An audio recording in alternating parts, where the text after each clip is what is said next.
La sombra sobre Innsmouth, de Howard Philip Lovecraft.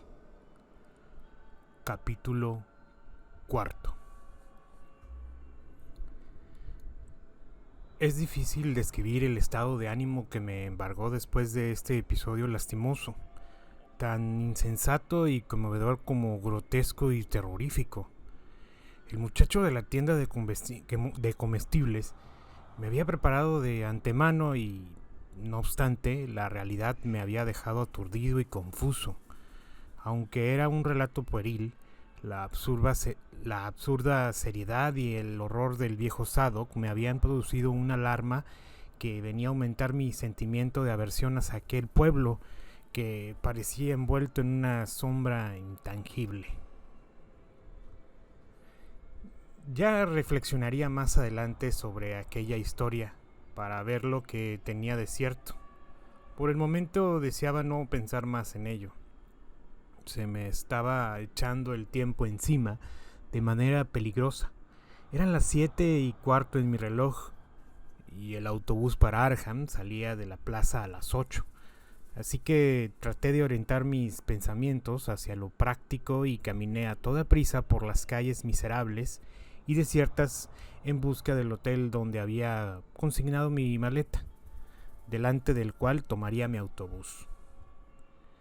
La dorada luz del atardecer comunicaba a los decrépitos tejados y chimeneas cierto encanto místico y sereno. No obstante, me sentía receloso. Instintivamente miraba hacia atrás con disimulo. Pensaba con alivio en verme lejos del maloliente pueblo de Innsmouth, y ojalá hubiese otro vehículo que no fuera el del siniestro Sargent. Sin embargo, no quería correr. A cada paso surgían detalles arquitectónicos que valían la pena contemplar. Además, tenía tiempo de sobra. Estudié el plano del dependiente de la tienda y me metí por Marcy Street. No conocía para salir a Town Square. Cerca de la esquina de Fall Street empecé a ver grupos esporádicos de gentes furtivas que hablaban en voz baja. Al llegar por fin a la plaza, vi que casi todos los haraganes se habían congregado alrededor de la puerta de Gilman House. Parecía como si aquella infinidad de ojos saltones e inmóviles estuvieran fijos en mí. Mientras pedía mi maleta en el vestíbulo, interiormente hacía votos por que no me tocara de compañero de viaje ninguno de aquellos tipos desagradables. Un poco antes de las 8 apareció petardeando el autobús con 3 viajeros. Un individuo de aspecto equívoco, desde la acera, dijo unas palabras incomprensibles al conductor. Sargent bajó del saco del correo y un rollo de periódicos y entró al hotel, mientras los viajeros, los mismos hombres a quienes había visto llegar a Newburyport aquella mañana, se encaminaron a la acera con un paso bamboleante y cambiaron con un ocioso algunas desmayadas palabras guturales, en una lengua que de ningún modo era inglés. Subí al coche vacío y ocupé el mismo asiento que cogí al venir, pero no hice más que sentarme. Cuando apareció Sargent y empezó a hablarme con un repugnante acento gutural. Al parecer estaba yo de mala suerte. El motor no iba bien, había podido llegar a Innsmouth, pero era imposible continuar el viaje hasta Arkham. No, era imposible repararlo en aquella misma noche. Tampoco había otro medio de transporte. Sargent lo sentía mucho, pero yo tenía que parar en el Gilman. Probablemente el conserje me haría un precio asequible. No se podía hacer otra cosa. Casi anodadado por ese contratiempo imprevisto y realmente atemorizado ante la idea de pasar ahí la noche, dejé el autobús y volví a entrar en el vestíbulo del hotel, donde el conserje en turno de noche, un tipo hosco y de raro aspecto, me dijo que en el penúltimo piso tenía una habitación, la 428, que era grande aunque sin agua corriente, que costaba $1 la noche. A pesar de lo que me habían contado de Newburyport sobre este hotel, firmé en el registro, pagué mi $1, dejé que el conserje recogiera mi maleta y subí tras él los 3 tramos de crujientes escaleras. Finalmente recorrimos un pasillo polvoriento y desierto y llegamos a mi habitación. Era un lúgubre cuartucho trasero con 2 ventanas y un mobiliario barato y gastado. Las ventanas daban a un patio oscuro, cerrado entre 2 bajos edificios abandonados, y desde ellas podía contemplarse todo el panorama de tejados decrépitos que se extendían hacia el poniente, hacia las marismas que rodeaban la población. Al final del pasillo había un cuarto de baño, reliquia de mi deprimente, que consta de una taza de mármol, una bañera de estaño y luz bastante floja, 4 paredes despintadas y numerosas tuberías de plomo. Como aún era de día, bajé a la plaza a ver si podía cenar, y una vez más observé que los ociosos me miraban de manera especial. La tienda de comestibles estaba cerrada, así que no tuve más remedio que entrar en el restaurante. Me atendieron un hombre de cabeza estrecha y ojos inmóviles, y una moza de nariz aplastada y unas manos increíblemente vastas y desmañanadas. Como no había mesas, tuve que cenar en el mostrador, lo que me permitió comprobar que, afortunadamente, casi toda la comida era de lata. Tuve bastante con un tazón de sopa de verduras y regresé enseguida a la fría habitación del Gilman. Al entrar, cogí el periódico de la tarde y una revista llena de cagadas de mosca que había en el estante desvencijado junto al pupitre del conserje. Cayó el crepúsculo y se hizo de noche. Encendí la única luz, una bombilla mortecina que colgaba sobre la cama de hierro, y continué como pude la lectura que había comenzado. Me pareció conveniente mantener la imaginación ocupada en cosas saludables. No quería darle más vueltas a las cosas raras que pasaban en aquel pueblo sombrío, al menos mientras estuviese dentro de mis límites. La descabellada patraña que le había oído al viejo bebedor no me auguraba sueños muy agradables. Me daba cuenta que debía apartar de mí la imagen de sus ojos aguanosos y enloquecidos. Tampoco debía pensar en lo que el inspector de la hacienda había contado al empleado de la estación de Newburyport sobre Gilman House y sobre las voces de sus huéspedes nocturnos. Asimismo, era menester apartar de mi imaginación el rostro que había vislumbrado bajo una tiara en la negra entrada de la cripta, porque en verdad pensar en él me causaba una impresión de lo más desagradable. Quizás me hubiera resultado más sencillo desechar todas las inquietudes si mi habitación hubiese sido un lugar tremendamente lúgubre. Además, el hedor a pescado, que era general en todo el pueblo, reinaba ahí dentro de una atmósfera de humedad estancada, lo que me sugería inevitablemente emanaciones de putrefacción y de muerte. Otra cosa que me inquietaba era que la puerta de mi habitación carecía de cerrojo. Se veía claramente que lo habían tenido y, a juzgar por las señales, lo habían debido quitar recientemente. Sin duda se habían estropeado, como tantas otras cosas en este cochambroso edificio. En mi nerviosismo rebusqué por ahí y encontré un cerrojo en el armario que me pareció igual que el que había tenido la puerta. Nada más que para tranquilizar esta tensión de nervios que me dominaba, me dediqué a colocarlo yo mismo con la ayuda de una navaja que siempre llevo consigo. El cerrojo encajaba perfectamente. Me sentí aliviado al ver que quedaría bien cerrado cuando me fuera a acostar. No es que yo lo estimara realmente necesario, pero cualquier cosa que contribuyera a mi seguridad me ayudaría también a descansar. Las dos puertas laterales se comunicaban con las habitaciones contiguas y tenían un correspondiente cerrojo y pude comprobar que estaban pasados. No me desnudé, decidí estar leyendo hasta que me entrase sueño. Entonces me quitaría la chaqueta, el cuello, los zapatos y me echaría a dormir un poco. Saqué la linterna de la maleta y la metí en el bolsillo del pantalón con el fin de poder consultar el reloj si me despertaba a medianoche. Pasó algún tiempo y el sueño no me venía. Cuando me paré a analizar mis pensamientos, me di cuenta de que inconscientemente estaba tenso, alerta, con el oído atento y a la espera de algún sonido que me produciría un miedo infinito, aún sin saber por qué. El relato del inspector debió de influir en mi imaginación más de lo que yo suponía. Traté de reanudar la lectura, pero no lo conseguí. Llevaba un rato así, cuando me pareció oír que crujían los escalones y los pasillos, como si alguien caminase con sigilo.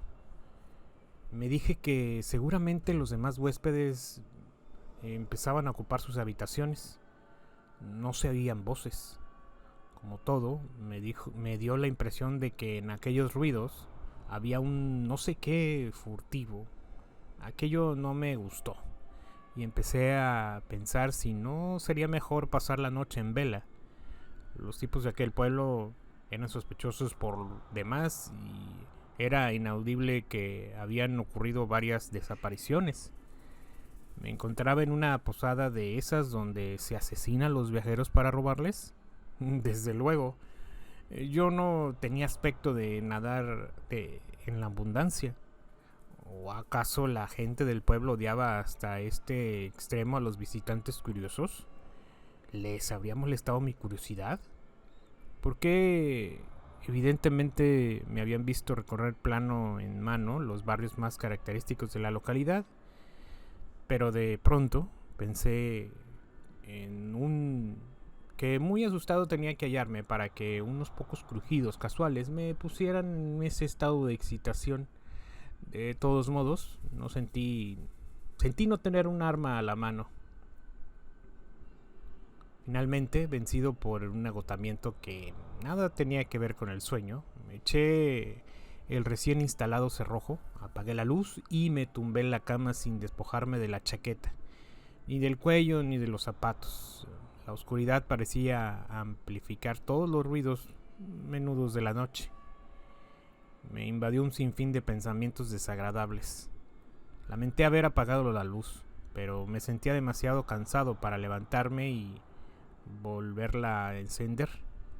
Luego, después de un largo rato y tras una serie de crujidos claros y distintos que procedían de la escalera y el corredor, oí un roce suave e inconfundible en el que se concentraron instantáneamente todas mis apresiones. Ya no cabía duda.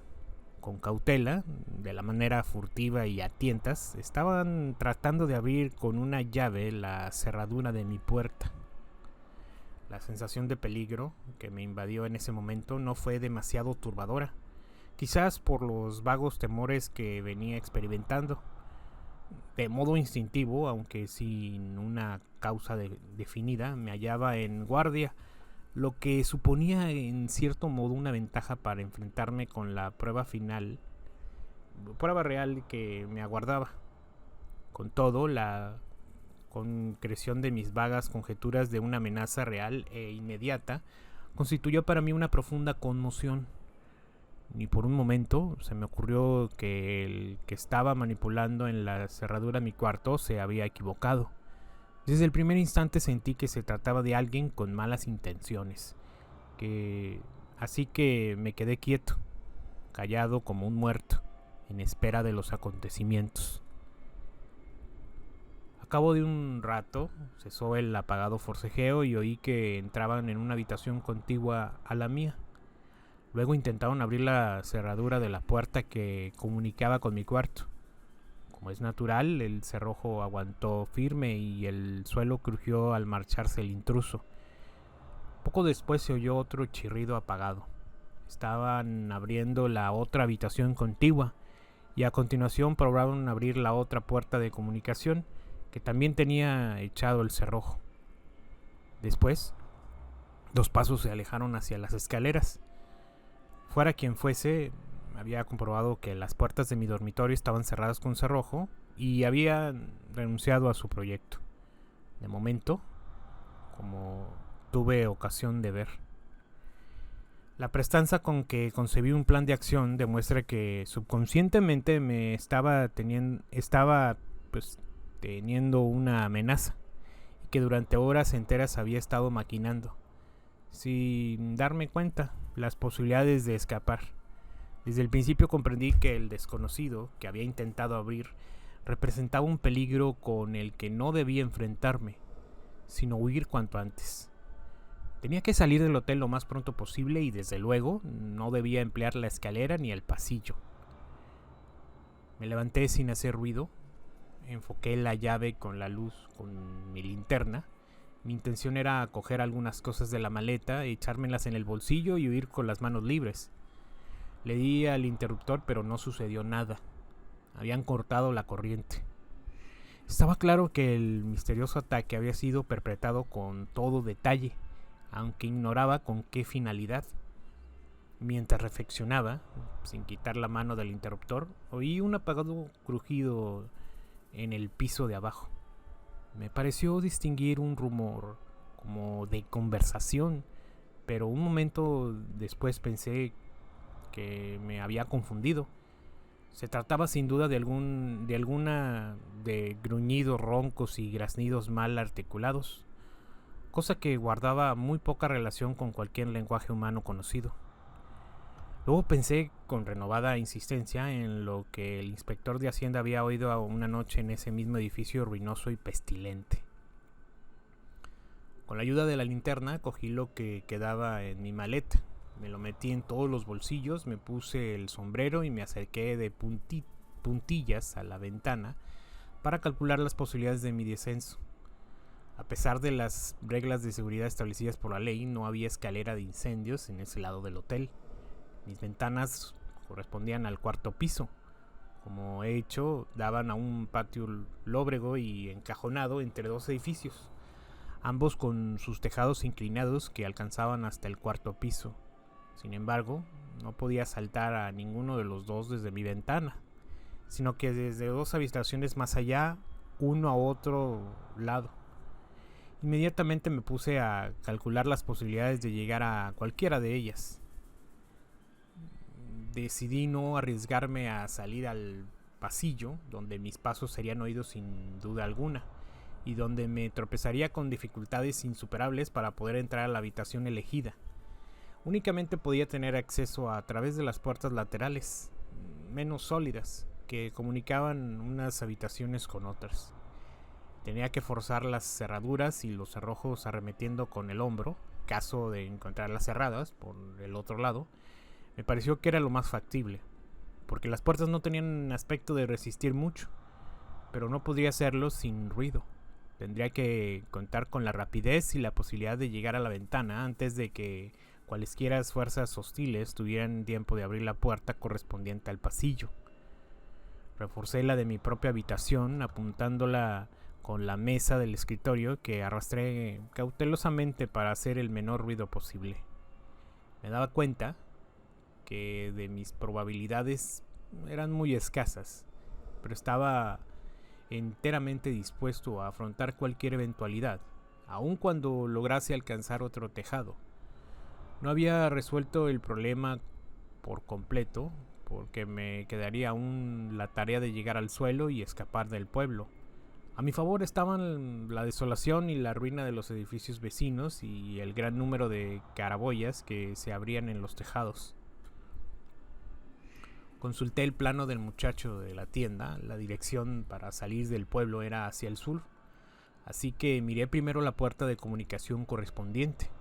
Se abría hacia mí, por lo tanto, después de descorrer el cerrojo y comprobar que la puerta no se abría, consideré que me iba a ser muy difícil forzarla, por lo que consiguiente abandoné esa dirección y corrí la cama contra la puerta para impedir cualquier ataque desde esta habitación.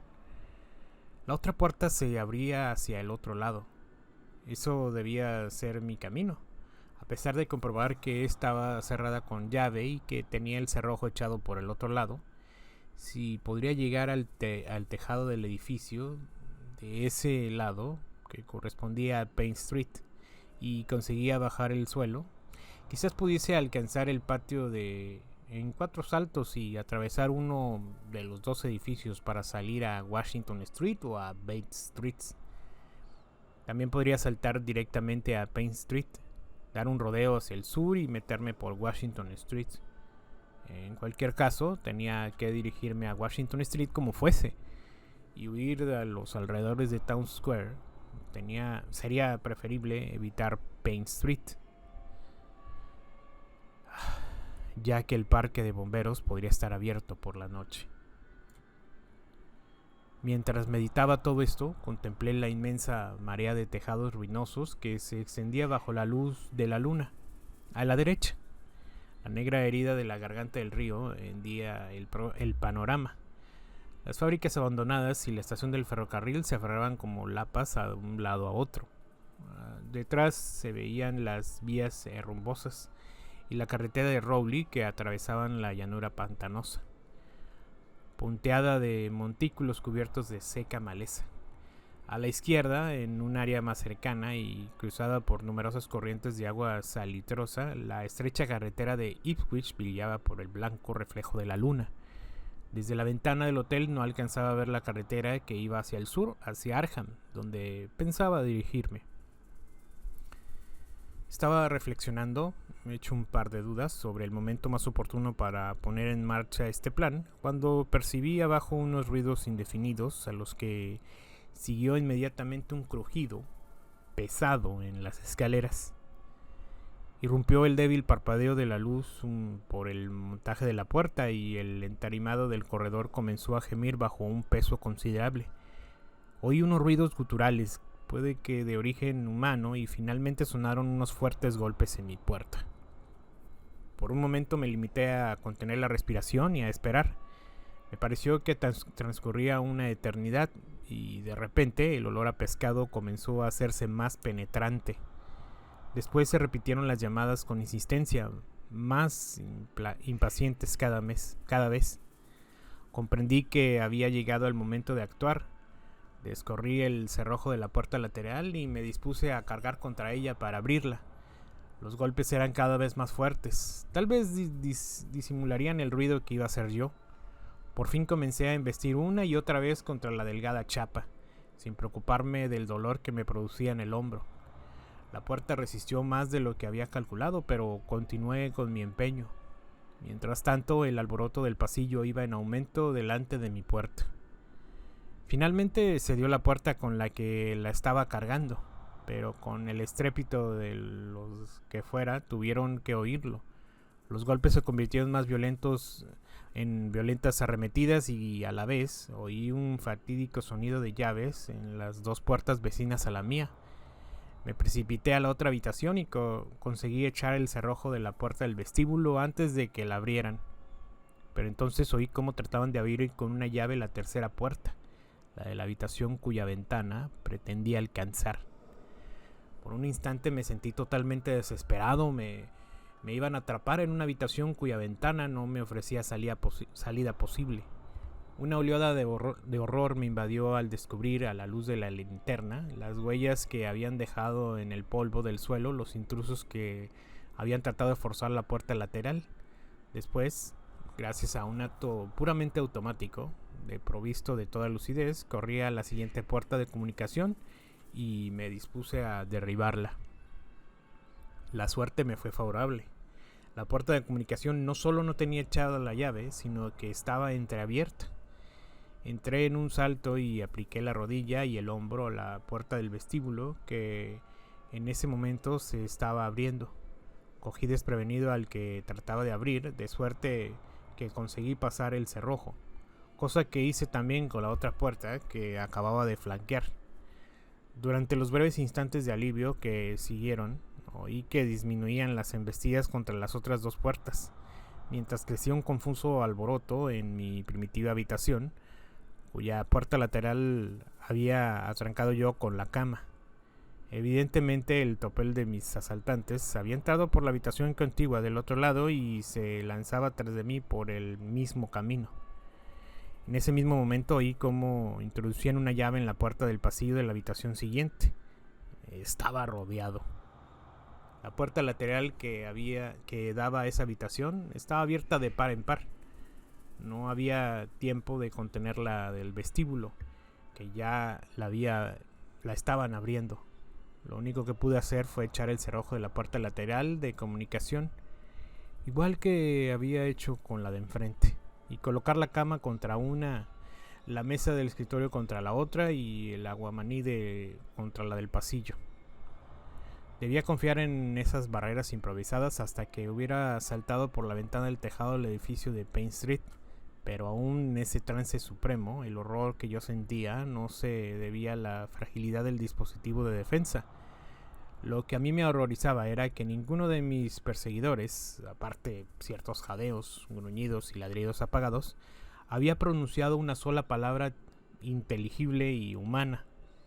Mientras corría los muebles y me precipitaba hacia la ventana, se oyó una carrera espantosa por el pasillo hacia la habitación contigua a la que me encontraba yo. Cesaron las embestidas del otro lado. Era evidente que la mayoría de mis adversarios se había congregado ante la débil puerta lateral. Afuera, la luna bañada en el tejado de abajo, calculé que era un salto arriesgado, debido a la inclinación que tenía el salto donde había que aterrizar. De acuerdo con mi plan, elegí la ventana más meridional que tenía el cuarto. Quería saltar de la vertiente del tejado que daba al patio y escabullirme por la claraboya más cercana. Una vez dentro de uno de aquellos edificios tenía que contar con que me perseguirían, pero confiaba en poder alcanzar la planta baja y evadirme por una de las puertas abiertas del patio, desembocar finalmente por Washington Street y salir al pueblo de dirección al sur. El alboroto de la habitación vecina era terrible. La puerta comenzó a ceder. Los asaltantes habían traído un objeto pesado y lo estaban empleando como ariete. No obstante, la cama aún se mantenía firme contra la puerta, de forma que todavía tenía la posibilidad de huir. La ventana estaba flanqueada por pesados cortinajes de terciopelo, suspendidos de una barra mediante anillas de latón. Descubrí que en el exterior había unos sólidos ganchos para sujetar los batientes de la ventana. Viendo que aquello me proporcionaba los medios para evitar un salto peligroso, di un tirón por las colgaduras y las arrojé al suelo con barra y todo. Rápidamente enganché 2 anillas en el gancho exterior y solté el cortinaje al vacío. Los pesados pliegues llegaban sobradamente al tejado. Comprobé que las anillas y el gancho podían soportar mi peso y luego me deslicé por la improvisada escala, dejando atrás para siempre el siniestro edificio de Gilman House. Me puse pie en las sueltas pizarras del tejado. La pendiente era muy pronunciada. Conseguí llegar a una de las claraboyas sin resbalar. Me volví para mirar la ventana por donde había salido y aún estaban a oscuras. Allá lejos, entre las desmoronadas chimeneas de la parte norte, se veían diversas luces. Se trataba del edificio de la Orden de Dagon, de la iglesia anabaptista, de la iglesia congregacionista, cuyo recuerdo me producían escalofríos. Como no vi a nadie por el patio, confié en poder salir por allá antes de que cundiera la alarma general. Enfoqué mi linterna por la claraboya y vi que no había escalones que me permitieran bajar.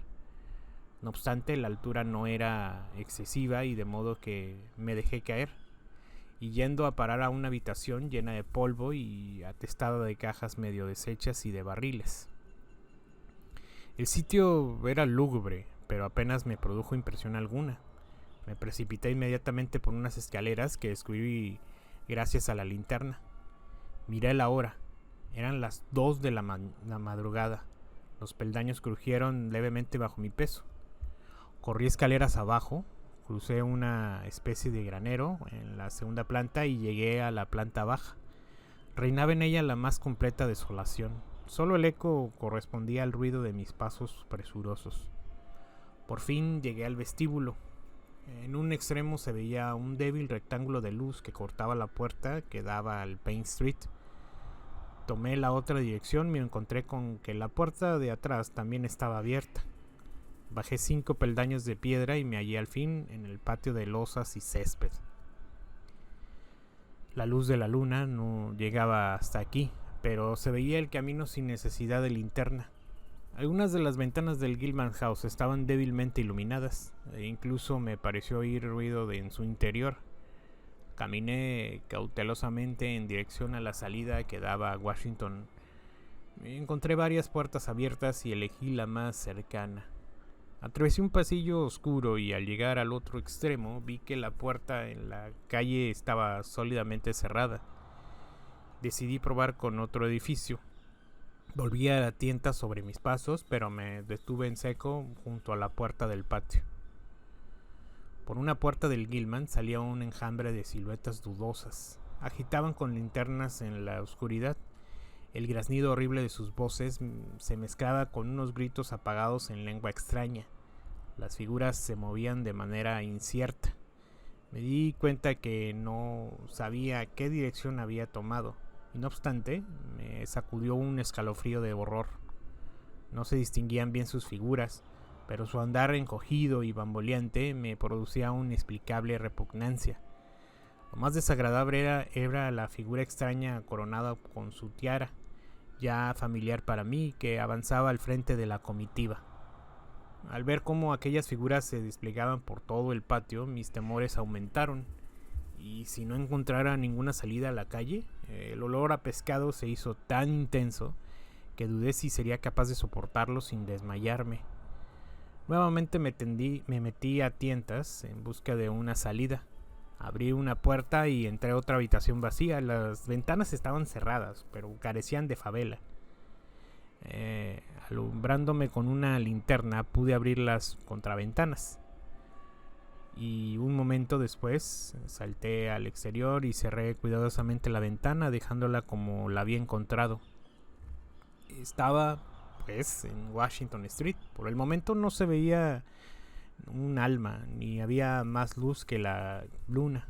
Sin embargo, a lo lejos, en distintas direcciones, se oían roncos gruñidos, carreras precipitadas y una especie de pataleo que no era exactamente un ruido de pasos. No tenía tiempo de perder.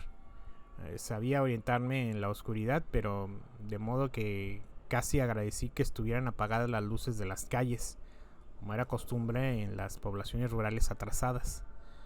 Algunos ruidos procedían del sur, no obstante, persistí en mi deseo de escapar en esa dirección. Sabía que encontraría un número de portales desiertos donde podría refugiarme, caso de tropezarme con alguien. Caminaba deprisa, con cautela, pegado a las fachadas ruinosas. Aunque iba desaliñado por culpa de mi fuga precipitada, nada había en mí que llamara especialmente la atención. Tal vez pudiera pasar desapercibido si me cruzaba con algún transeúnte. En Bates Street me metí por un portal abierto y aguardé a que cruzaran 2 individuos bamboleantes que venían en esa dirección contraria. Volví a salir enseguida y proseguí mi camino. Me acercaba a la plaza donde Elliott Street y Washington Street se cruzan oblicuamente. Aunque en este barrio me era desconocido, me pareció peligroso a juzgar por el plano del muchacho de la tienda. La luna daría de lleno en la plaza, pero era inútil intentar evitarla. Cualquier otra dirección supondría una serie de rodeos que me harían perder mucho tiempo y supondrían más ocasiones de las que me vieran. Lo único que me cabía hacer era cruzar por las buenas, imitando lo mejor posible el andar bamboleante, característico de aquella gente, y esperar a que nadie se fijara en mí. No tenía idea de cómo había organizado exactamente la persecución, ni de qué motivos tenía para perseguirme. En el pueblo parecía haber una agitación insólita, aunque estaba convencido de que todavía no habían propagado la noticia de mi huida del Gilman. Naturalmente tenían que desviarme enseguida a Washington Street y tomar alguna otra calle en dirección al sur. El grupo que había salido del hotel en mi persecución venía sin duda tras de mí. Probablemente había dejado huellas en el polvo de la última casa y no le resultaría difícil averiguar por dónde había logrado salir de la calle. La plaza estaba tal como yo temía, plenamente iluminada por la luna. En un centro se alzaban los restos de un parque rodeado de una verja de hierro.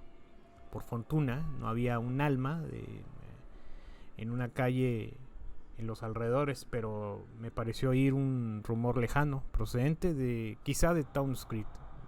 South Street tenía una calle amplia que conducía hacia el puerto, cuesta abajo. Desde ella se dominaba una gran perspectiva al mar. Deseé fervientemente que no hubiera nadie mirando hacia la calzada mientras la atravesaba bajo el resplandor de la luna. Avancé sin obstáculo. No se oía ningún ruido alarmante. Al final de la calle, de la superficie del agua, reverberaba esplendorosa bajo la brillante luz de la luna. Y al contemplarla sentí un sobresalto de terror. Allá, muy lejos del espigón, se alzaba la confusa silueta del arrecife del diablo, e involuntariamente me siguieron a la imaginación las terribles historias que me habían contado el viejo Zadok, según las cuales esta roca desgarrada daba acceso a regiones desconocidas, preñadas de horrores y monstruos inconcebibles. De improviso, brotaron unos destellos inminentes en el lejano arrecife. Eran claros y distintos y despertaron en mí un pánico cerval. Mis músculos se tensaron a punto de dispararse en una alocada fuga, contenidos tan solo por una especie de fascinación semi-hipnótica. Y para empeorar las cosas, otros destellos vinieron a responder desde la elevada cúpula del Gilman. Hice un esfuerzo para dominar mi nerviosismo porque aún seguía expuesto a cualquier mirada inoportuna, y reanudé mi fingida marcha bamboleante. Pero mientras tuve la mar a la vista, mis ojos siguieron fijos en aquel ominoso arrecife. De momento no comprendí lo que significaban los destellos. Tal vez formasen parte de algún rito extraño relacionado con el arrecife del diablo. Puede también que hubiera atracado alguna embarcación en aquella roca siniestra. Torcí a la izquierda y rodeé el parque abandonado. El océano brillaba bajo la luz espectral, fascinado por el centello de aquellos faros enigmáticos. No lograba apartar la vista del arrecife. Fue entonces cuando sufrí la impresión más violenta hacia el momento. Fue tal mi horror que, olvidándome del riesgo que suponía, me lancé frenéticamente a la carrera por la calle negra y vacía, flanqueada de portales desiertos y ventanas sin cristales. Bajo la luz de la luna había divisado en las aguas miles y miles de formas que nadaban en dirección al pueblo. Incluso podría decir, a pesar de la distancia, que aquellas cabezas y aquellos brazos que se agitaban entre las olas eran tan deformes y anormales que no encuentro palabras para describirlos. Mi carrera terminó antes de llegar a la primera esquina, porque en ese momento oía a mi izquierda el rumor inequívoco de una persecución a toda regla. Pasos enérgicos, gritos guturales, ruidos de motores. En el acto tuve que cambiar todos mis planes. Me habían cortado la carrera al sur, de modo que debía buscar otra salida de Innsmouth. Paré y me refugié en un portal abierto. Después de todo, había tenido la suerte de salir de la zona iluminada por la luna, antes de que mis perseguidores aparecieran por la esquina. La segunda reflexión que me hice fue menos tranquilizadora. Puesto que la persecución se llevaba a cabo por otra calle, era evidentemente que no me seguían los pasos. No sabía dónde me encontraba, pero no cabía duda que en su conducta obedecía a un plan general encaminado a cortarme la salida. Eso requería que me vigilasen todas las carreteras por igual, lo que me obligaría a huir a campo a través y mantenerme alejado de todas las carreteras. Pero ¿cómo podría escapar si toda la región era pantanosa y estaba plagada de canales y marismas? Durante unos momentos me sentí vencido por una negra desesperación y angustiado por la rapidez que aumentaba el tufo insoportable de pescado. Entonces recordé el ferrocarril abandonado de Innsmouth a Rowley, cuya sólida línea de balasto, cubierta de zarzas, se extendía hacia el noreste, desde la derruida estación situada bajo la garganta del río. Era posible que no se les ocurriera pensar en ella, puesto que las tupidas zarzas la hacían casi impracticable. Desde la ventana del hotel la había contemplado y conocía su situación exacta. Los primeros tramos eran demasiado visibles desde la carretera de Rowley y desde cualquier torre del pueblo, pero quizás pudiera arrastrarme desde la maleza sin ser visto. En todo caso, este sería el único medio de evasión y no tendría alternativa. Me introduje en el vestíbulo de la casa desierta de cuyo portal me había refugiado y consulté una vez más el plano de la luz a la luz de la linterna. El primer problema era llegar a la antigua vía del tren. Lo mejor sería avanzar hacia Babson Street, torcer luego al poniente hasta Lafayette Street, dar un rodeo una vez más, cruzar la plaza como antes y desviarme a continuación hasta el norte, zigzagueando por Lafayette, Bates, Adams y Blank Street. Esta última calle bordea la garganta del río y conduce hasta la misma estación. Metiéndome por Babson Street evitaría cruzar la plaza o desembocar en una calle amplia. Eché a correr y crucé a la derecha de la calle con el fin de avanzar pegado a la fachada y meterme por Babson Street sin que me vieran. Aún se oía cierto alboroto en Federal Street. Al mirar hacia atrás me pareció ver un destello de luz cerca del edificio del que acababa de salir. Ansioso por llegar a Washington Street, continué corriendo con la desesperanza de no tropezarme con nadie. En la esquina de Babson Street vi con sobresalto que una de las casas estaba habitada. Al juzgar por las cortinas de una de las ventanas, pero no había luces en el interior y pasé sin dificultad. En Babson Street, que es perpendicular a Federal Street, corría riesgo de ser descubierto, por tanto me pegué cuanto pude en los torcidos y ruinosos edificios. 2 veces me detuve en un portal al notar que aumentaban los ruidos tras de mí. El cruce de las 2 calles que había amplio y desolado bajo la luna, pero en mi camino no me obligaba a cruzarlo. Durante el segundo estuve parado y comencé a oír una nueva serie de ruidos confusos. Poco después pasaba un automóvil por el cruce a gran velocidad y me metía por Elliot Street entre Babson y Lafayette. Un momento después, y precedida de la insoportable tufarada de pescado, desembocó una multitud de seres torcidos y grotescos que caminaban torpemente en la misma dirección. Sin duda era el grupo destinado a vigilar la salida hacia Ipswich, puesto que dicha carretera era una prolongación de Elliot Street. Entre ellos iban 2 figuras envueltas en inmensas túnicas, una de las cuales llevaba una puntiaguda diadema que relumbraba pálidamente a la luz de la luna. La forma de andar de estas, una última, era tan ajena a los movimientos humanos que sentí escalofríos.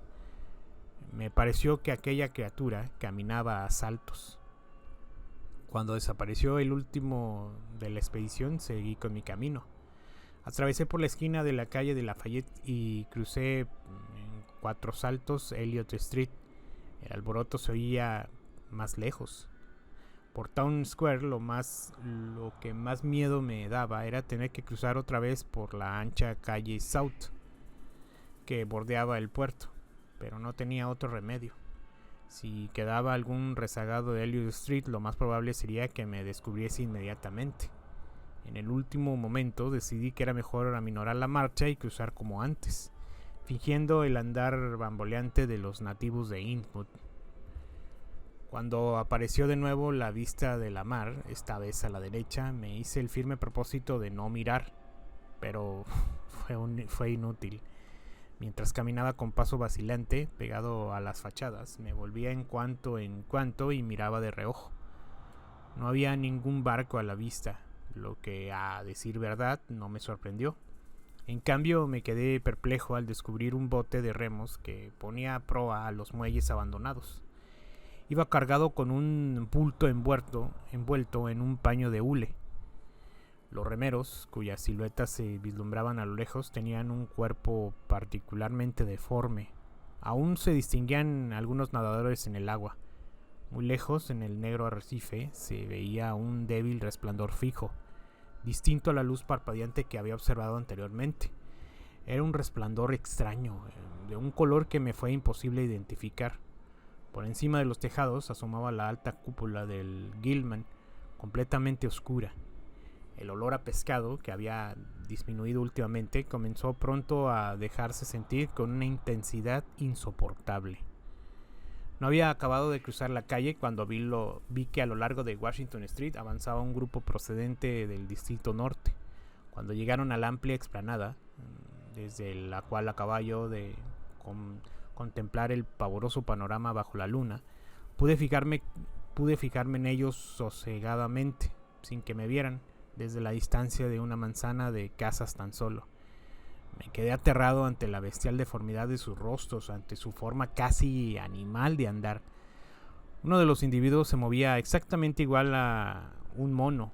Sus largos brazos rozaban el suelo de cuanto en cuanto. Otro, envuelto en extraños ropajes y tocado por una tiara, avanzaba a saltos. Me pareció el mismo grupo que había visto en el patio de Gilman House. Era, pues, la patrulla que más seguía de cerca mis pasos. Algunos se volvieron en dirección mía, y yo me sentí traspasado de terror. Con un esfuerzo supremo seguí la marcha bamboleante que había adoptado. Todavía ignoro si me vieron o no. Si me vieron, mi estratagema debió de dar resultado, porque cruzaron la explanada sin cambiar de dirección y sin dejar de gruñir y farfullar en una jerga gutural y repulsiva absolutamente incomprensible. Una vez protegido por las sombras, seguí corriendo como antes y dejar atrás las casas ruinosas y fantasmales de aquel barrio desolado. Después crucé a la otra acera, doblé a la esquina siguiente y me metí por el Bath Streets, pegado por los edificios. Pasé por delante de dos casas en cuyo interior había una luz. Una de ellas tenía abiertas las ventanas del piso superior, pero no me vio nadie. Al torcer por Adam Street sentí cierta tranquilidad, aunque me llevé un susto repentino al ver salir a un hombre de un portal oscuro y venir directamente hacia mí haciendo eses. Pero iba demasiado bebido y ni siquiera me llegó a ver.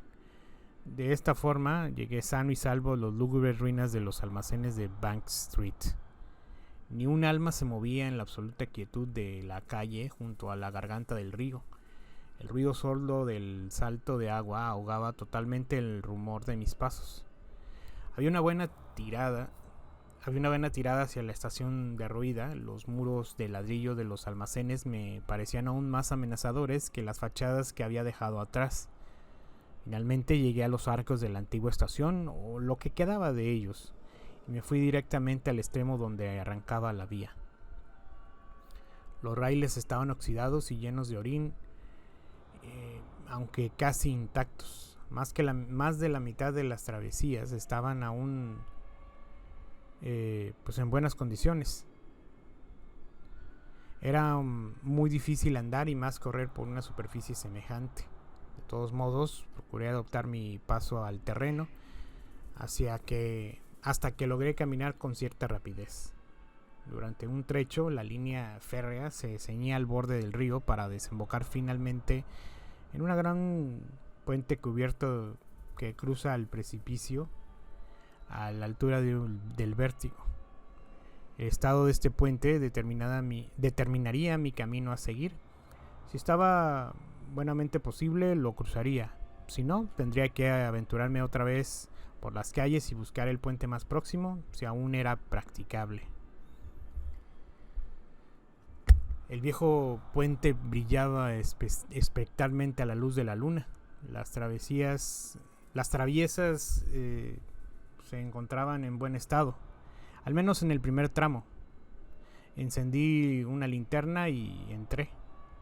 Una nube de murciélagos despavoridos pasó por encima de mí y estuvo a punto de derribarme. A mitad de camino vi un peligroso vacío entre las traviesas. Por un momento pensé que no lo podría salvar. Finalmente me arriesgué y di un salto desesperado y por fortuna caí bien al otro lado. Cuando salí de aquel túnel horrible respiré con alivio.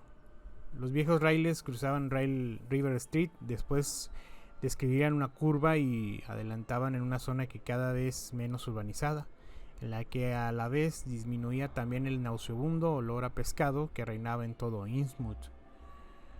La gran profusión de matorrales y zarzas me obstaculizaban el paso y me desgarraban las ropas, aunque no por eso dejaba yo de agradecer su presencia, porque podían servirme de escondrijo en caso de peligro.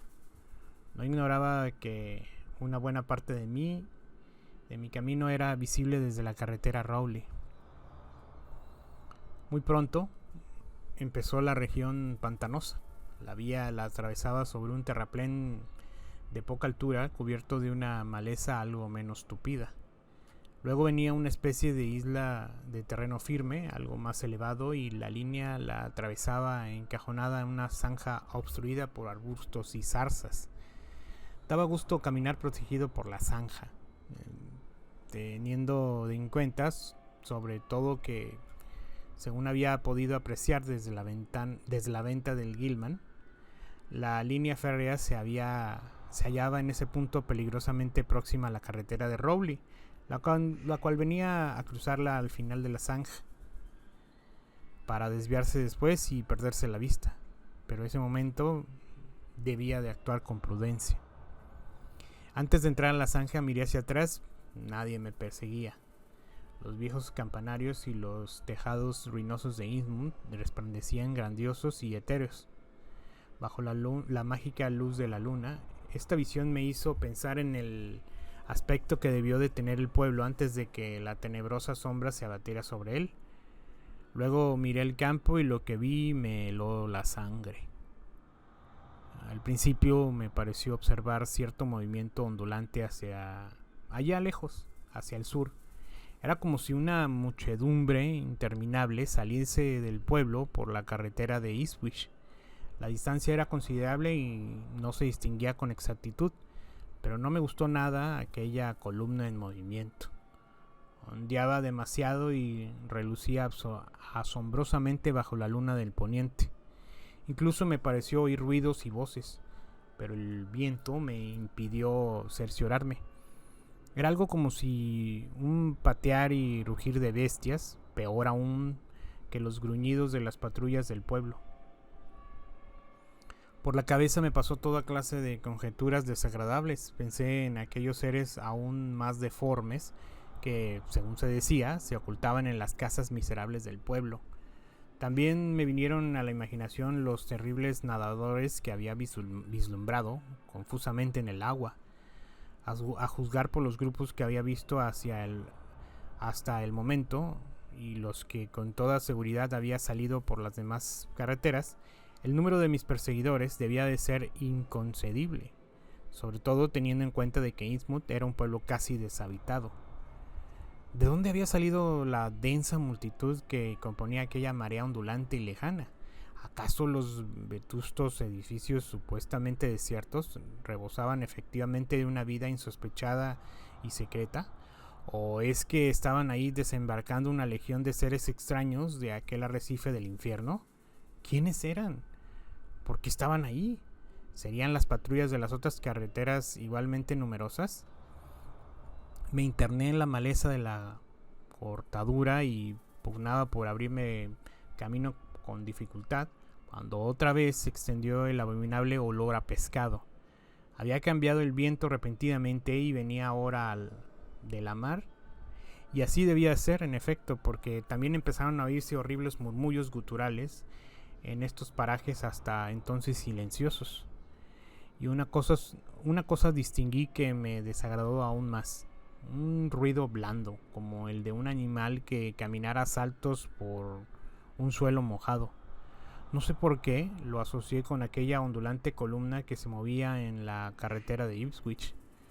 No tardaron en aumentar los ruidos y el olor, de manera que me paré, mortalmente asustado, dado que gracias al cielo de hallarme al cubierto en la zanja, recordé que era en ese punto donde la carretera de Rowley cruzaba la vía antes de alejarse definitivamente. La horda se acercaba. Sí, que me tumbé en el suelo y decidí esperar a que pasara y se perdiera a lo lejos. Gracias a Dios, aquellas criaturas no empleaban perros para rastrear, aunque bien mirado, de poco les había valido con el olor que imperaba en toda la región. Encogido bajo los arbustos me sentí seguro aun cuando sabía que mis perseguidores cruzarían la vía por delante de mí a menos de 100 metros de distancia. Yo podía verlos, pero ellos a mí no, a no ser que se dieran una funesta casualidad. Me estremecí ante la idea de verlos de cerca. Contemplé el terreno bañado por la luna, donde pronto habían de desfilar, y pensé en aquel trozo de naturaleza iba a verse irremediablemente contaminado para siempre. Sin duda se trataría de los seres más monstruosos y horribles que cobijaba el pueblo de Innsmouth. No me sería desagradable recordar el espectáculo después. El hedor se hizo más opresivo. Los ruidos fueron en aumento hasta convertirse en una bestial algarabía de graznidos, aullidos y ladridos, sin el menor asombro del lenguaje humano. ¿Eran estas realmente las voces de mis perseguidores? ¿O llevaban perros después de todo? Y sin embargo, yo no había visto ningún animal de 4 patas en mis paseos de Innsmouth.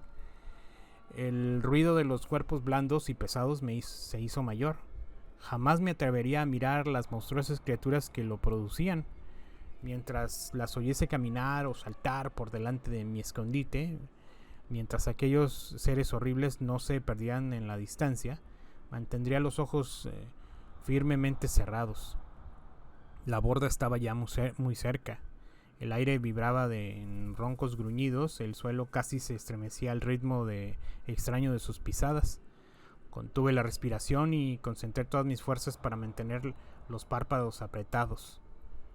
Ni siquiera hoy puedo afirmar si lo que sucedió a continuación fue una espantosa realidad o tan solo una pesadilla.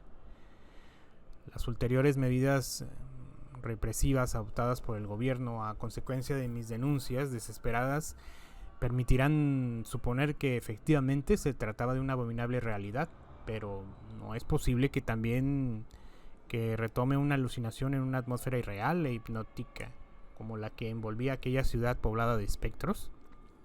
Lugares como este conservan propiedades extrañas y tal vez sus tenebrosas tradiciones afecten a la mente de los hombres que aventuran por sus calles desoladas y hediondas, sus techumbres vencidas y sus campanarios desmoronados. ¿Acaso no era posible que un germen de locura contagiosa aceche en lo más profundo de Innsmouth como una maldición? ¿Quién sería capaz de saberlo con certeza después de haber oído la confesión de Zadok Allen?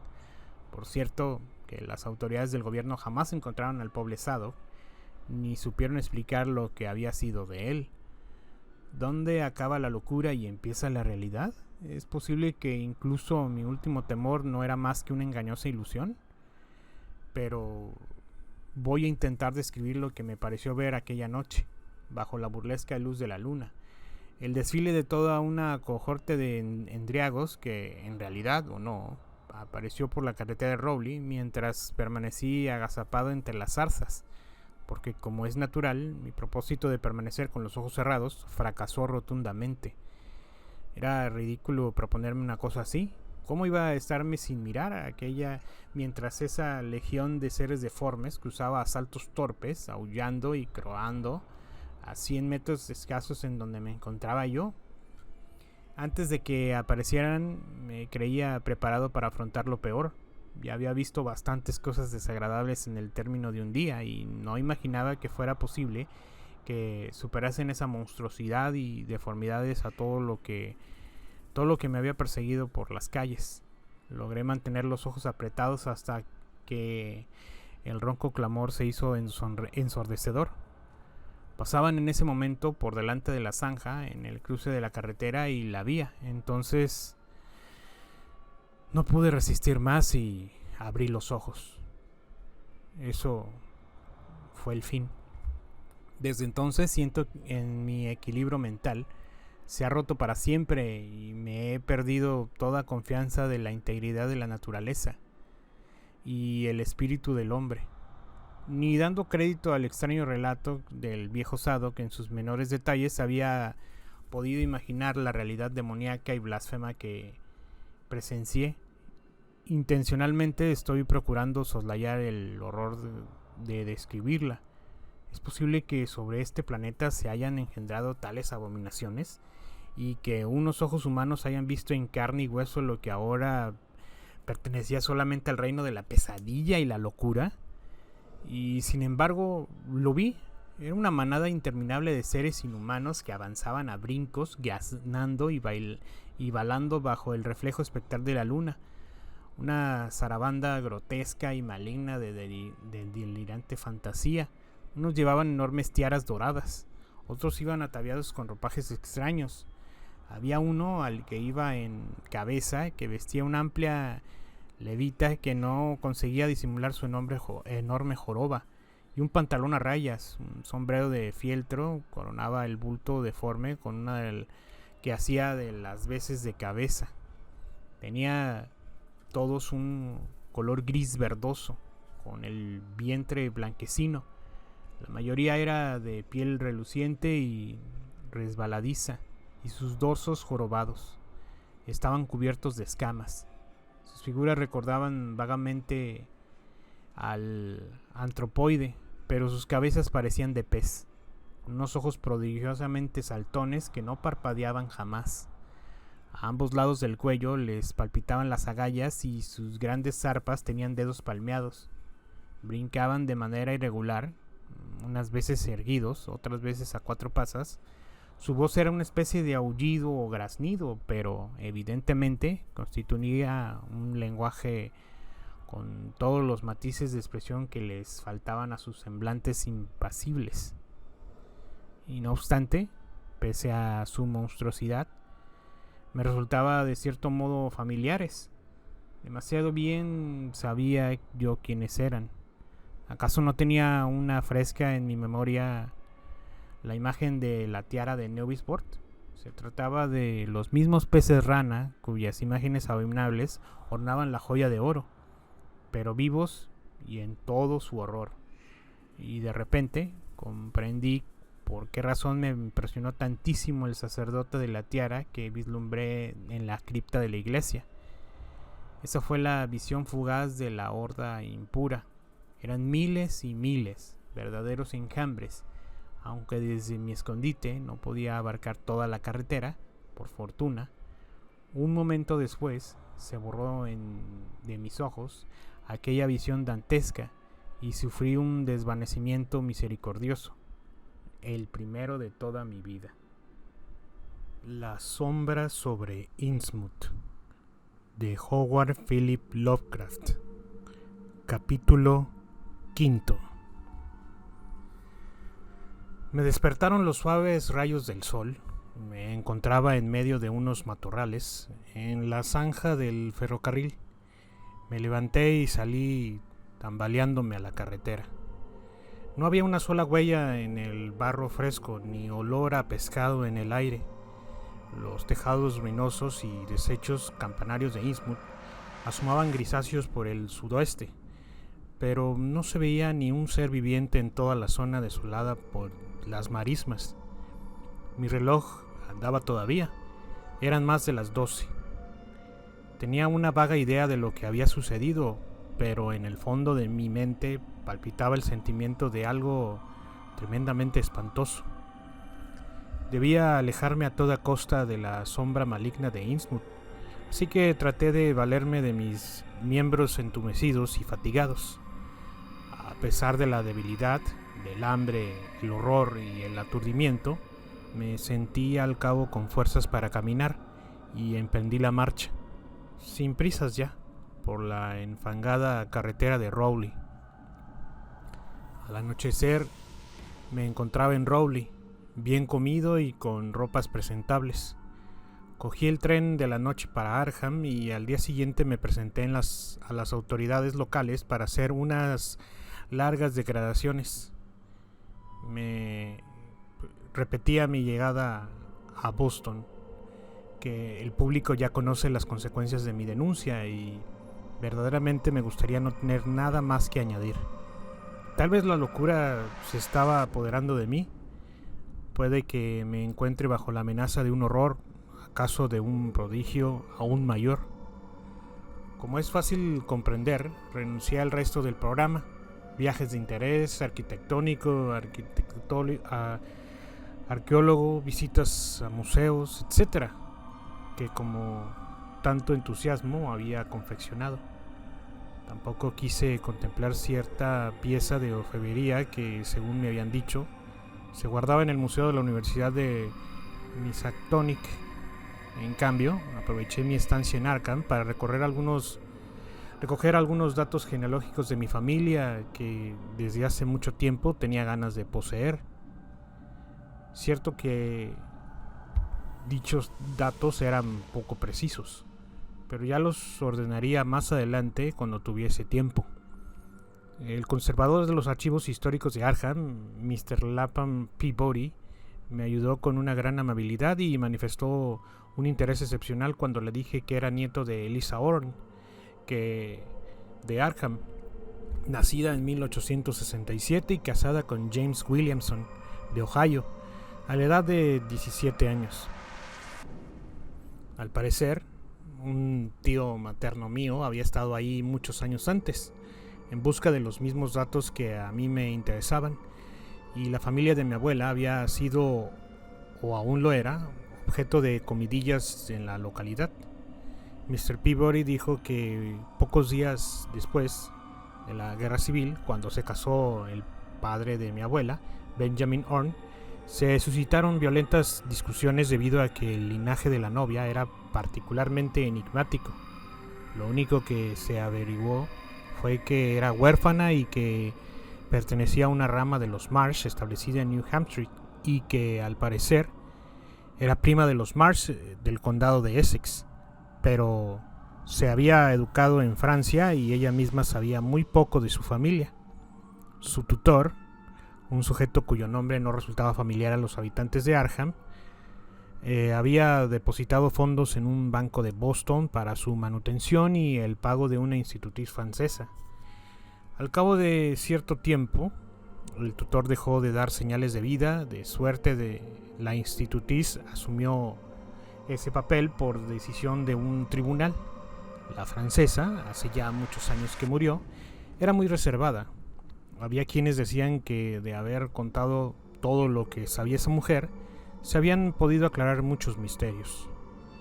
Pero lo más desconcertante era que nadie había podido hallar ninguna referencia a los presuntos padres de la muchacha, Enoch Marsh y Lydia Meserve, entre las familias conocidas de New Hampshire.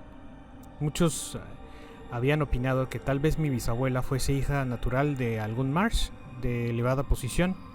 Lo cierto es que tenía los mismos ojos que los Marsh. Sea como fuere, el caso es que murió muy joven al nacer su única hija, es decir, mi abuela materna. Como yo acababa de pasar por un trance muy desagradable en el que me había visto implicado el nombre de Marsh, no me hizo ninguna gracia encontrármelo en mi propio árbol genealógico. Tampoco me agradó que el señor Peabody me dijera que yo tenía los ojos típicos de los Marsh. De todas formas, le di las gracias por los datos que me había proporcionado y tomé una gran cantidad de datos y referencias bibliográficas relativos a la familia Orne, de la que había abundante documentación en los archivos. De Boston fui directamente a Toledo o a casa. Poco después marché a Maumee, donde pasé un mes reponiéndome de la dura prueba. En el mes de septiembre volví a la Universidad de Oberlin para cursar mi último año, y durante todo ese curso me dediqué a mis estudios y a otras actividades igualmente saludables. Solo tuve ocasión de recordar los horrores pasados con motivo de las visitas ocasionales que me hicieron las autoridades encargadas de llevar adelante de la campaña suscitada por mis declaraciones. A mediados de julio, justo un año después de mi aventura en Eastwood, pasé una semana en Cleveland con la única familia de mi difunta madre. Durante esos días me dediqué a confrontar los nuevos datos genealógicos que había recogido en Arkham con diversas notas, historias familiares y documentos testamentarios que conservaban ahí mi familia. Mi objeto era restablecer un árbol genealógico familiar completo y coherente. Mentiría si dijese que disfruté con este trabajo. El ambiente de la casa de los Williamson siempre me había deprimido. En él había como una continua tensión morbosa. De pequeño a mi madre no le gustaba que fuera a visitar a sus padres. En cambio, cuando su padre venía de Toledo, ella lo trataba con mucho cariño. Mi abuela materna era de Arkham y siempre me inspiró un sentimiento extraño, casi de terror, cuando murió. Creo que no lo sentí en lo absoluto. Tenía yo entonces 8 años. Decían que había muerto de pena por el suicidio de mi tío Douglas, que era su hijo mayor. Este tío Douglas es precisamente el que se pegó un tiro al regreso de un viaje a Nueva Inglaterra, en el curso del cual había consultado los archivos de la Sociedad de Estudios Históricos de Arkham. Este tío Douglas se parecía mucho a mi abuela y tampoco me había gustado nunca. Ambos tenían una expresión de fijeza en la mirada, como si no pestañesen, que me producía una vaga y desagradable inquietud. Mi madre y mi tío Walter no eran así, se parecían a su padre. En cambio, el pobre Lawrence, mi primo, hijo de Walter, había sido el vivo retrato de nuestra abuela, al menos hasta que su estado mental hizo necesario recluirle para siempre en un hospital psiquiátrico. Hace 4 años que no lo he visto, pero mi tío me dio a entender una vez que su estado mental y físico era deplorable. Esta fue probablemente la causa principal de la muerte de su madre cuando ocurrió 2 años antes. Mi familia de Cleveland la componían mi abuelo y su hijo Walter, viudo ya, pero la casona que habitaban conservaba el ambiente denso y enardecido de los viejos tiempos. Esta atmósfera me resultaba tan desagradable que procuré terminar cuanto antes mis investigaciones. Mi abuelo me proporcionó abundante material sobre los Williamson, pero en lo que respectaba a los Orne, tuve que recurrir a mi tío Walter, que puso a mi disposición las carpetas donde se guardaban cartas, recortes, legados, fotografías y miniaturas de la familia. Repasando las cartas y los retratos de los Orne, empecé a sentir una especie de terror hacia mis antepasados. Como he dicho, mi abuela y mi tío Douglas me habían inquietado siempre. Ahora, años después de haber desaparecido, contemplé sus rostros con un profundo sentimiento de aversión. Al principio no podía comprender la razón, pero poco a poco fue imponiendo a mi subconsciente una especie de comparación cuya remota posibilidad se negaba a admitir mi razón. Era innegable que la expresión característica de aquellos dos rostros me sugerirían algo que antes no habría podido ni sabido comprender.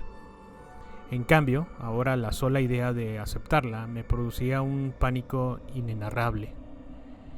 Pero aún sentí una impresión mucho más violenta cuando mi tío me mostró las joyas de los Orne que se guardaban en la caja fuerte de un banco. Algunas de ellas eran exquisitas, realmente primorosas, pero había un estuche con extrañas piezas de orfebrería que habían pertenecido a mi misteriosa bisabuela. Mi tío casi habría preferido no abrir el estuche. Dijo que las piezas estaban adornadas con detalles grotescos y repulsivos, y que nunca, a juicio suyo, habían sido llevadas en público. Sin embargo, mi abuela disfrutaba contemplarlas a solas. Sobre tales joyas habían circulado vagas leyendas de que les atribuían cierto poder maléfico. La institutriz de mi bisabuela había dicho que no era conveniente ponérselas en Nueva Inglaterra, pero que en Europa se podían llevar sin peligro. Al comenzar a desenvolver los objetos, mi tío me pidió que no me dejase impresionar por el extraño efecto de terror que producían los dibujos. Los habían visto varios artistas y arqueólogos, todos aseguraron que se trataba de verdaderas obras de arte y elogiaron mucho su belleza. Sin embargo, ninguno logró identificar con qué metal se habían sido elaboradas las piezas, ni a qué estilo o a qué escuela podrían adscribirse. En total, se trataba de 2 brazaletes, una tiara y una especie de pectoral. Este último estaba ornado con ciertas figuras en relieve de una extravagancia casi insoportable. Mientras escribo esto, tratando de contener violentamente mis emociones, pero en aquel momento mi cara debió de reflejarlas en el acto. Mi tío se alarmó, dejó a medio desenvolver las joyas y se me quedó mirando con ojos atónitos. Le rogué que continuara y él me obedeció con una renovada repugnancia. Parecía temer alguna reacción mía cuando apareciese la primera pieza, una tiara, pero dudo mucho que se esperase a lo que realmente sucedió. De todos modos, yo tampoco me lo esperaba. Lo que pasó fue sencillamente que caí desvanecido, sin decir palabra, igual que en la zanja del ferrocarril, entre zarzas, el año anterior.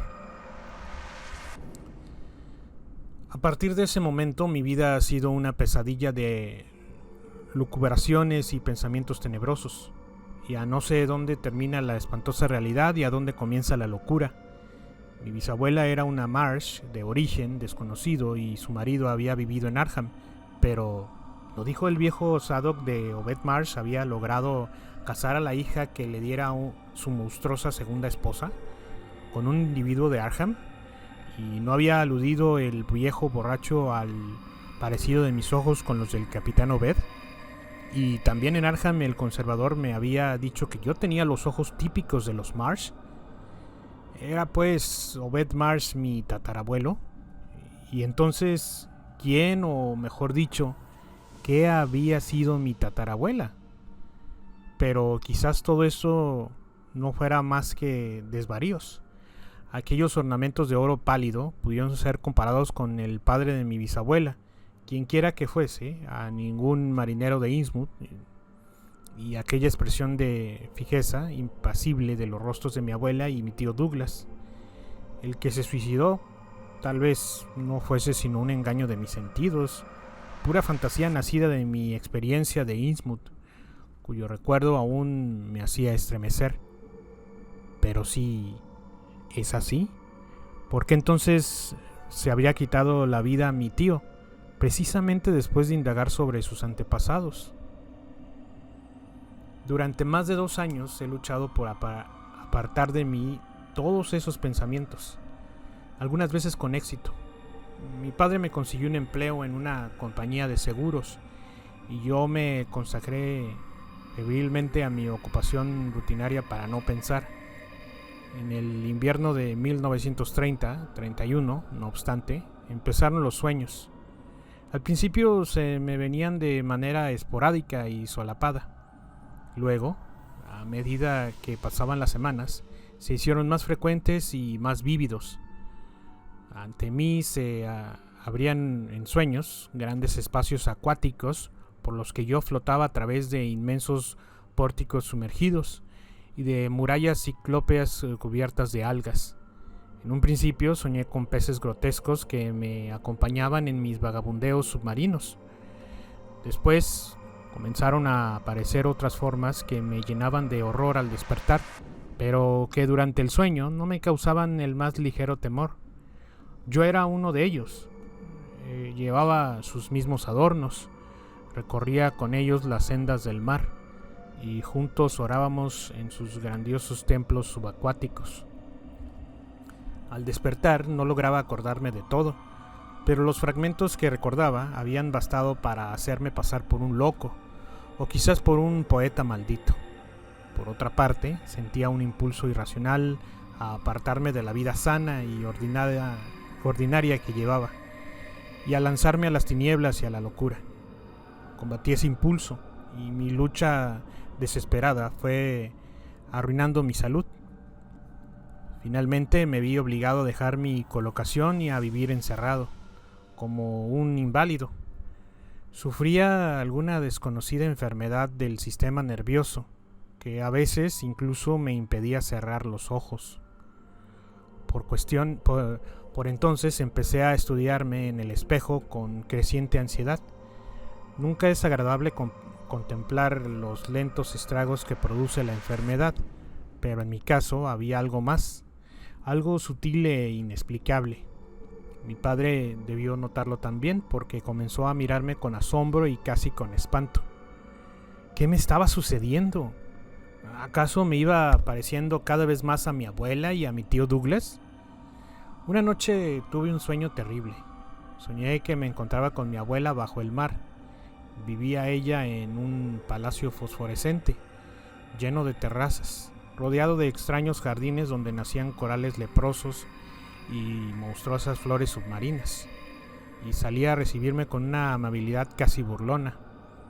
Me dijo que había sufrido una gran metamorfosis y que había regresado a las aguas, que ella no había muerto, sino que había huido a un reino maravilloso que su hijo Douglas había llegado a sospechar, pero cuyos prodigios, destinados también a él, había despreciado al suicidarse.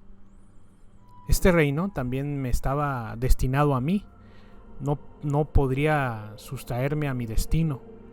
Sería inmortal y viviría para siempre con aquellos que ya existían cuando el hombre aún no había aparecido sobre la faz de la tierra. También encontré a la misteriosa abuela de mi abuela. Durante 8000 años, Pitayahal Iji, tal era su nombre, había vivido en Yahalnalei, donde había regresado después de la muerte de su esposo Obed Marsh. Yahalnalei no había sido destruida cuando los hombres de la tierra habían arrojado explosivos al mar. La habían dañado pero no destruido. Los profundos no pueden ser exterminados jamás, aun cuando a veces la magia arcaica para los primordiales, hoy olvidada, consigue reducirlos a la impotencia. Ahora descansan, pero algún día, cuando despierten plenamente, se levantará de nuevo para exigir el tributo del gran Cthulhu Anela. Ese día atacarán una ciudad más grande que Innsmouth. Su intención es excederse por toda la superficie del globo y para ello cuentan con algo terrible que les ayudará en la lucha. Pero el día aún no ha llegado. Yo tenía que cumplir una penitencia por haber provocado la muerte de muchos de mis compañeros de tierra firme, pero el castigo no sería duro. Este fue el sueño que vi por primera vez. Este fue un sueño que vi por primera vez a Shoggoth. Al verlo, di un grito espantoso y me desperté. Esa misma mañana comprobé ante el espejo que mi rostro tenía, de manera inconfundible, la pinta de Innsmouth. Por ahora no me he pegado un tiro como mi tío Douglas. He comprado una pistola y a punto he estado de acabar con mi vida, pero tuve un sueño que me disuadió. Mi horror y mi ansiedad se han ido relajando y en ocasiones me siento extrañamente atraído por las desconocidas profundidades del mar. Ya no temo a las regiones submarinas. Cuando estoy dormido, oigo y hago cosas más bien raras, y me despierto exaltado, gozoso y sin la menor sombra de temor. Creo que no debo esperar como los demás a que me venga la metamorfosis. Si lo hiciera, probablemente mi padre me encerraría en un sanatorio, como encerraron a mi pobre primo Lawrence. Un futuro prodigioso me aguarda en los abismos, y no tardará. Y al Raleigh, Cthulhu Frahan, Ia, no me pegaré un tiro. Yo no estoy destinado al suicidio. Urdiré un plan para que pueda escapar mi primo del manicomio y correremos juntos hacia la mágica ciudad de Innsmouth. Nadaremos hacia el arrecife, nos sumergiremos en los negros abismos hasta la ciclópea Yahalnarjalei, la de las 1000 columnas, y ahí, en compañía de los profundos, viviremos por siempre en un mundo de maravilla y de gloria. Fin.